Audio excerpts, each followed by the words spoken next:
On with the show. He definitely, needed to be the star in the room.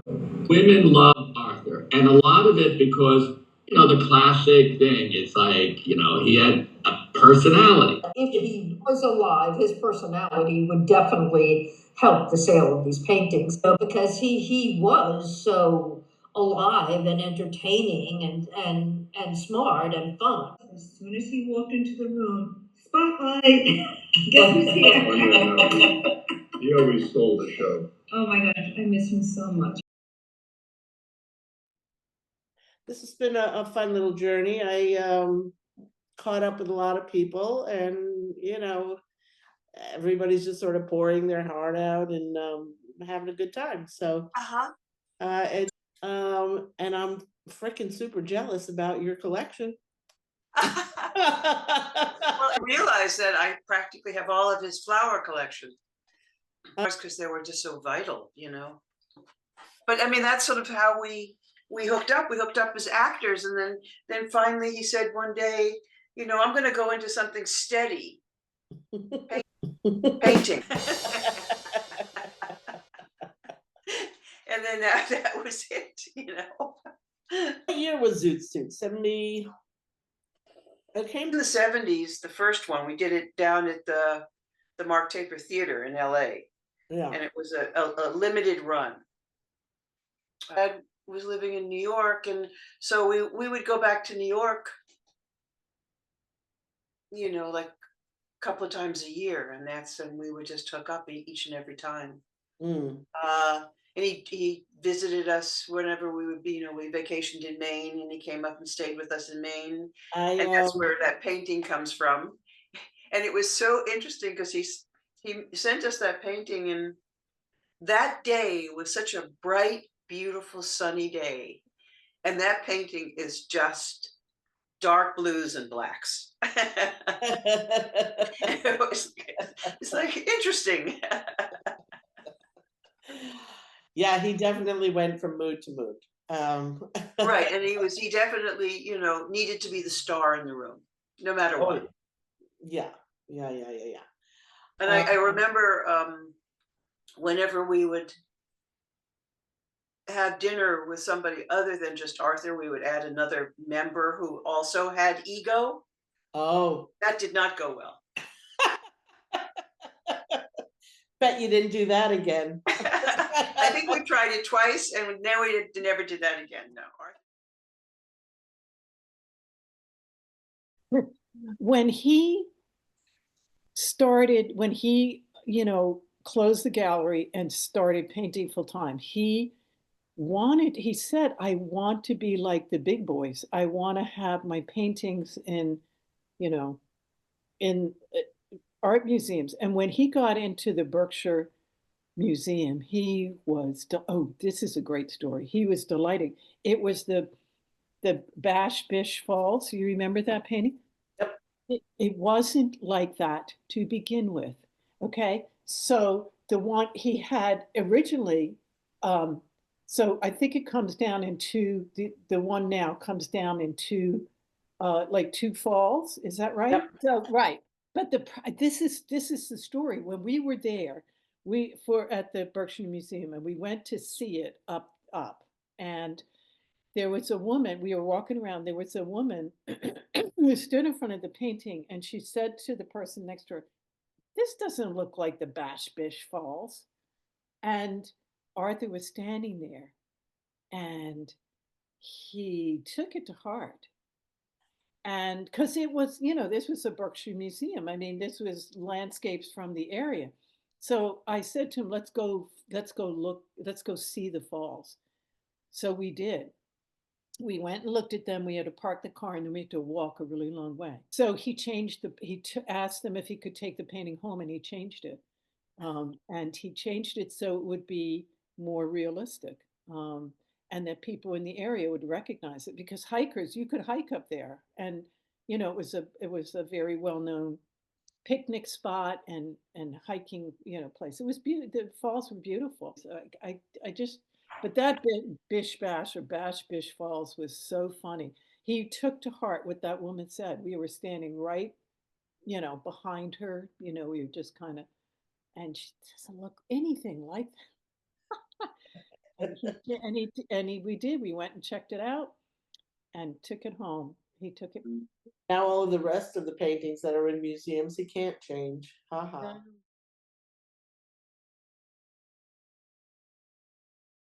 Arthur, let's face it. Well, I mean, he's no like he was never like the most handsome guy. He was a short, you know, bald guy, dude. You know, come on, give me a break. Wait a minute. There we go. Look at this guy. That's Handsome true. That's guy. true. No. You're right. You're right. You know what? Because Arthur was in his 60s when I met him. So that's the thing. When we're all in our 60s, that's a very good point. Anyway, Arthur, women loved Arthur. And a lot of it because, you know, the classic thing, it's like, you know, he had a personality, whatever. Anyway, the point is, and particularly when back in the day when he was an actor and we're talking about the 70s and, you know, whatever, and he was traveling. Anyway, one of his women friend, maybe you know her, is in Texas. Which one? No, but the thing is that he contacted this woman, right? And he was telling me, you know, when I was, you know, staying in her place, sleeping with her, there was a gorilla in a cage in the bedroom. I go, what? Arthur. There, I swear, he swore by it.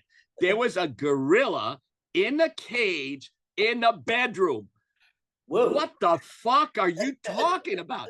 I swear. And he swore by it. And we were constantly like, I was laughing. You got it crazy, Arthur. Blah, blah, blah, blah. So when he contacted her, I go, because he had not contacted her yet. I said, I want you to find out about the fucking gorilla in the cage in the bedroom. So that's what he remembered in his fucking mind that there was. But of course, what it was a pet chimpanzee in a cage, you know, in the bedroom. Is that well? He swore by the gorilla in the cage. Anyway, that's one of the late Arthur stories.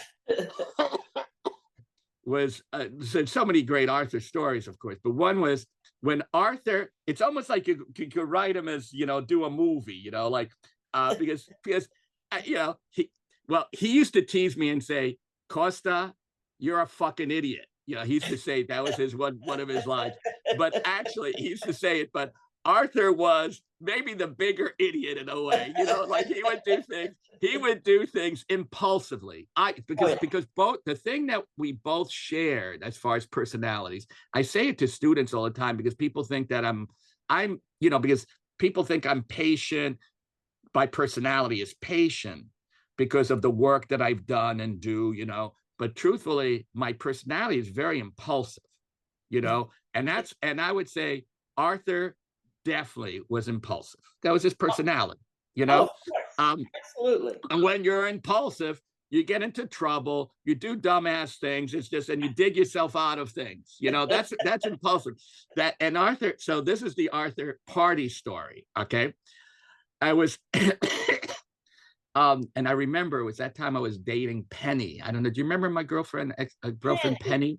Yeah. I think I do. I've had a lot of lady friends over the years. So Arthur was planning a party, and that party became on, off, starting from Monday, let's say, and the party was going Friday. Every day he was switching the party from on to off to on to off to on to off to on to off. And every day I kept saying, Arthur, you can't yo-yo people. You're not going to get anybody to your party. Whoa, you know. And then at the end, the party was on last minute, switched on, you know, like, and who was there? It was me, Penny's good friend, Candy. Candy was a really nice. It was me, Penny, Candy. Connie. Oh yeah, Connie was good. Yeah, right. So it was Arthur, Connie, me, Penny, and Candy. That was the party. and we had a good time in a small group, but I was like, that was Arthur's party on, off, every, like, oh my God. That is, but the parties that he had then were magical. They were really, and they all were. They were, well, look, you had the setting,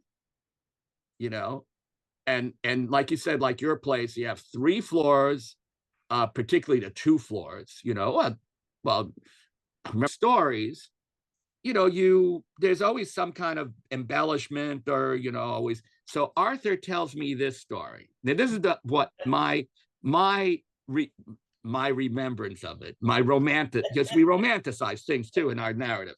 So when Arthur became we'll call it a painter. Okay. So this is my interpretation. So Arthur, is up for a acting job, for a gig for a sitcom, and he gets a call from his agent, said, "You're dead." So it's the third, whatever they do, the third call or whatever, and the agent's going, "You're gonna get it because they want you. It's the third call. Just go. You're gonna get it." So it's a big deal.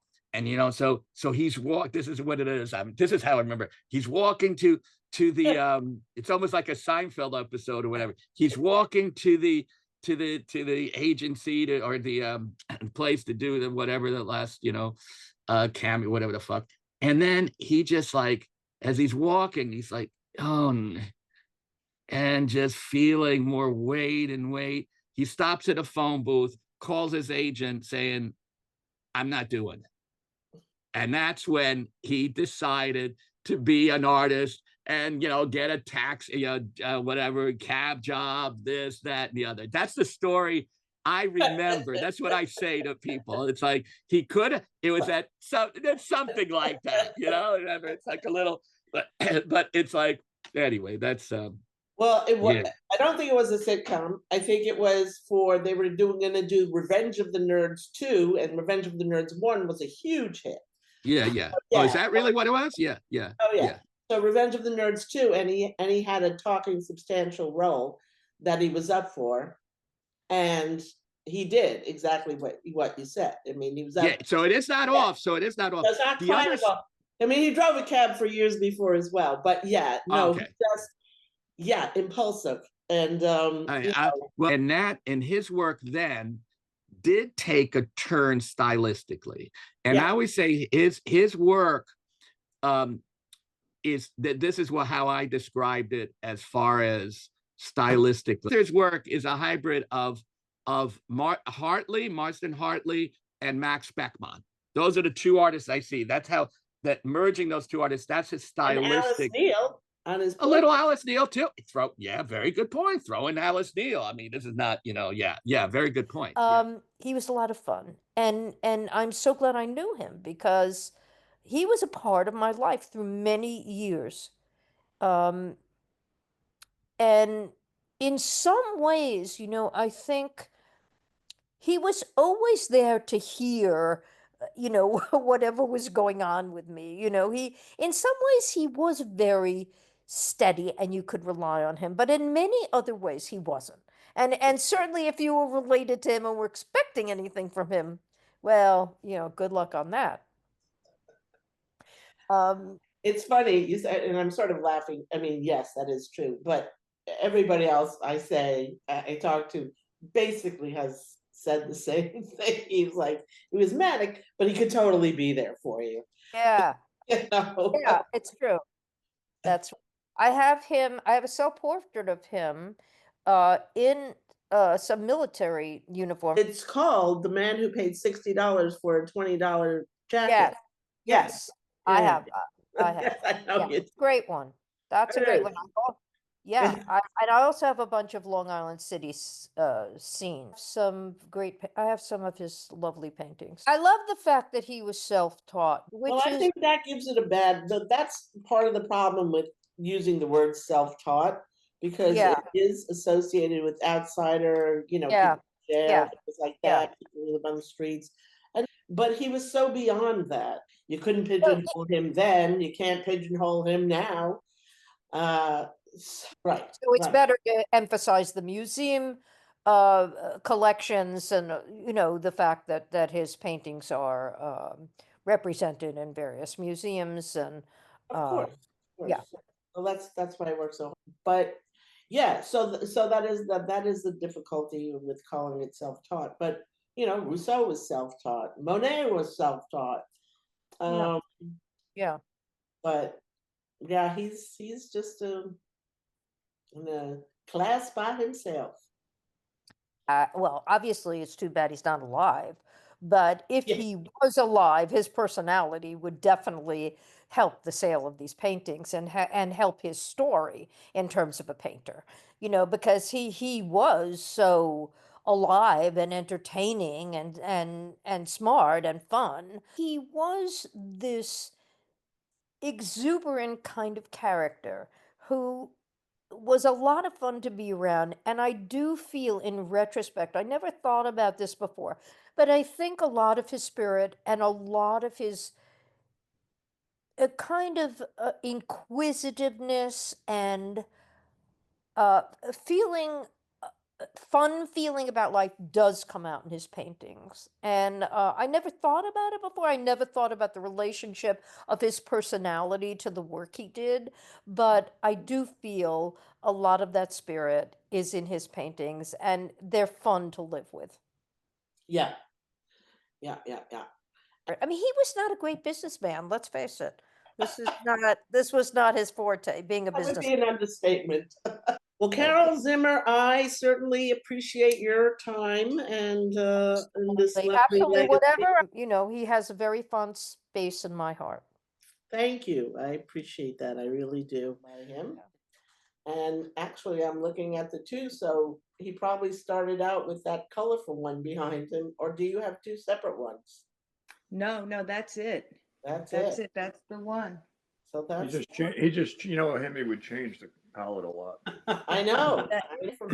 But I remember requesting that wonderful blue he would use. I always loved that. And And so the one thing he did was didn't listen to you. Right. But you know what? This is very interesting because, in fact, I was just talking to my grandson about about the loaves and the fishes. You see how he has the loaves and the fishes there? I said, that's biblical in the New Testament, the loaves and the fishes. He goes, I know you. He goes, you're always feeding people. That's why I put that there. But my wedding band is on my right hand. It's because you guys love each other so much. I wanted to show that. I met Arthur in the early 1990s. Yes. Because we were both in the same field, in the same business, and the same world in New York City, mostly on the Upper East Side. We were both dealing in paintings and antique frames. And so it's transpired from there. And then he had that wonderful house out in Long Island City, the wonderful brownstone. And so I would go out there sometimes and look at things. And he would come to us too. And then we just became friends. And then we were living in a different house. We were living in Teaneck all the time. Yeah, he would come out here all the time. And of course, as soon as he walked into the room, spotlight. Guess who's here? Oh yeah, no, he always stole the show. Oh my gosh, I miss him so much. I think of him all the time. No, he was true an artist. I mean, he obviously, as you know, he was an actor first. Had some interesting parts in movies and TV shows, but he really was an artist, a creative person, and he was quite a big personality. He was a huge personality. And funny, very funny. I always loved his portraiture best, actually. I just think he really captured people's personalities, and there was a lot of feeling and emotion in his portraiture. So, and obviously one of his big influences was Marsden Hartley. Marsden Hartley and Alice Neel were his biggest influences, I think, especially with the portraiture. Well, especially with the portraiture, I would say, leaning more towards Alice Neel. Yeah. Yeah, absolutely. And no, but he really achieved it. I mean, the quality of the work. I mean, he was a gifted artist, a very talented artist. I loved his portraiture. That's what made it great. the talent was just there. It resided with him, you know. He was very good. And he was a lot of fun to be around. Oh my gosh, his He parties. came to all of our parties. He came to all of our parties. We went to all of his parties. It was great. I'll never forget. Wait, one time, we did I did a Thanksgiving. Went over to his house and I made a mushroom pot pie. Well, because you know I'm a vegan. I made a mushroom pot pie, and he's like, "I hate mushrooms. I hate mushrooms." He ate the whole entire thing. There's like 5 different types of mushrooms in there. He was like, "I hate this. Why am I eating this?" You know, it's funny, like, because the way he was eccentric as well in a great way. The way he dressed, like, he would wear the captain's hat all the time.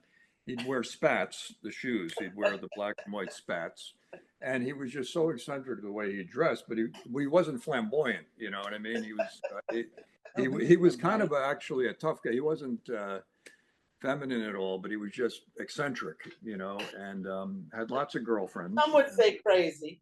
Oh yeah, no, it was great. But he also had a temper, and it was actually funny because his temper was great because it's like, again, it's classic artist stuff. One time he had a lady come over who was in the business, a dealer, a nice lady. And she was walking around his house looking at paintings and stuff, and then she admired his drawings. And she said, "Arthur, you should do a lot more drawings." And for some reason, Arthur took offense to that and threw her out of the house. So, get out, get out.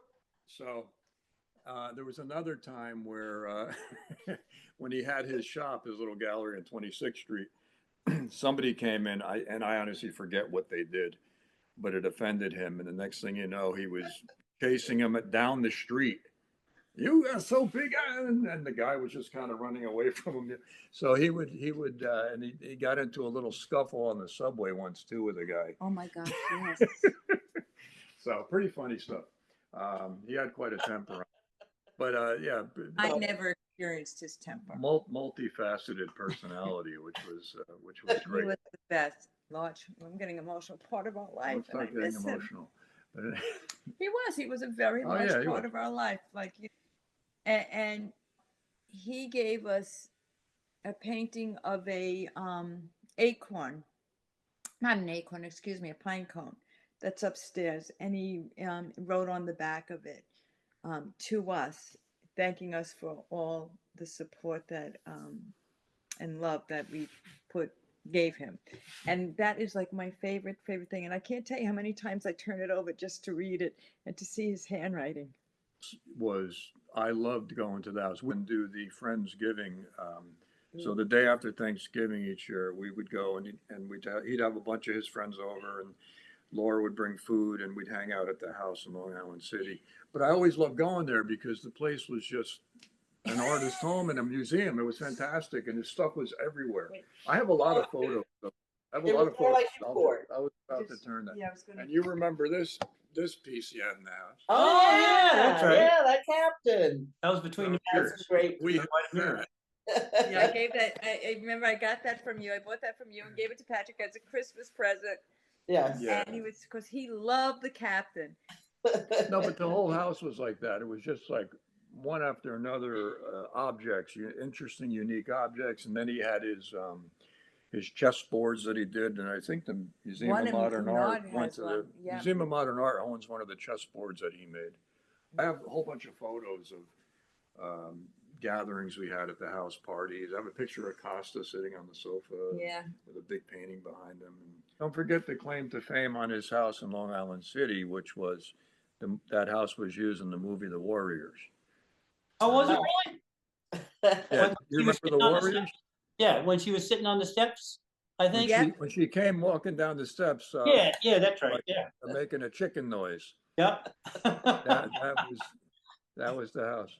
Yeah, and we have that painting too of his front door. Oh, it's right. This is very funny because I was with the oldest grandson, Desmond, who's 12, and he said to me, "Hey, Mima, when you and Poppers go to heaven, can I have the portrait of you guys?" Portraits are cool. You know, I like portraits. Absolutely. So, Yeah. But I mean, he did a few portraits where people were not happy. Oh, really? Oh yeah. They didn't understand. Well, you know what it is? That's You have to true. understand when you ask an artist to do your portrait, you have to understand what his style is. You can't, you can't assume Arthur's going to make it look like something costume. If you want something that has a certain style that's interesting and cool with a lot of feeling. And your personalities coming out. Yeah. He Which really both of captured. them, which both of them would have, He of course, captured but personalities. yeah, but right. And so you have to understand that that's what you're going to get. You need to look at the artist's work. It's a different style. So I think his portraits are wonderful. Well, there's a lot of feeling in that. They all had a lot of feeling. What did somebody say once? Arthur is a soul catcher. Like when you look at his paintings, he's a soul catcher. You know? Yeah, depending on his mood.